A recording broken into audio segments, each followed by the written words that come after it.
Hi mga te! Samahan niyo ako mag-get ready with me. Actually, kakatapos ko lang talaga mag-plancha dyan. Tapos kaya dyan, mag-aayos na naman ako ng pagbumuha ko dyan. Medyo sabog-sabog na eh. Pero nakatutbrush naman na ako dyan, tsaka nakailamos. Usually, every morning yan ang ginagawa natin, di ba? Napakatagal naman mag-ayos ng buhok nitong babaeng to. Kumukuha na ako dyan ng cotton at ng aking panlinis ng aking mukha. Tapos, ipapahid mo ng madalian sa iyong mukha dahil napaka-oily na talaga naman.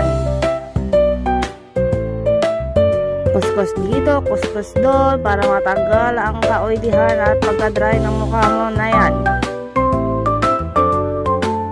Ang tagal mo talaga magpahid dyan, tay. Dalian mo na. Kay anong oras na? Magsisimba ka pa, diba?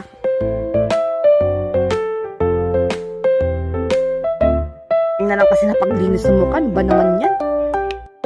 Ay, natapos na nga ang babaeng yan. At yan, gagamit na ako ng aking sunscreen. Minsan ginagawa ko dyan, ginagawa ko ng foundation eh. Napaka-whitening din kasi sa mukha pag in-apply mo siya. And napakadali lang siyang i-blend.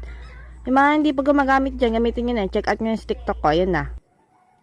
Hindi rin kasi siya malagkit gamitin pag nilagay mo yan, in-apply mo yan siya dyan sa mukha mo. Tapos, madali lang siyang i-blend, blend lang, blend dito, blend doon. Ayan, kita mo naman, di ba? Di ko naman siguro bulag, charis.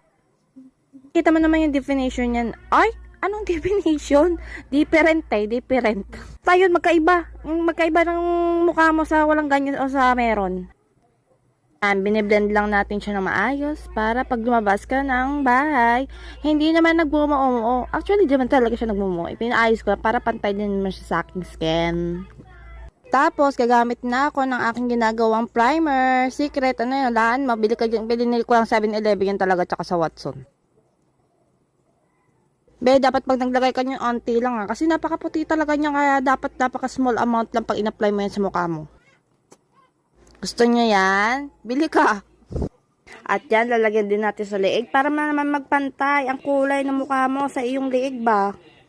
Tapos, papatungan na natin yan ng ating mahiwagang foundation na hindi malaman kung saan galing yan. Charis. Te, dalian mo naman magpahid dyan. Nauubusan na talaga ako ng aking sasabihin ba dito? Yan na ang pinakamahirap na part sa aking pagme-makeup. Siyempre, ang kilay. Napakahirap naman talaga pantayin. Minsan yung kabila, napakaganda. Yung kabila, hindi mo na malaman ano na idodrawing mo. Amit ko dyan maganda, hindi siya pencil. Hindi kasi ako sanay sa pencil eh. Tsaka madaling mabura. Yan, maganda yung eyebrow na ginagamit ko dyan kasi waterproof.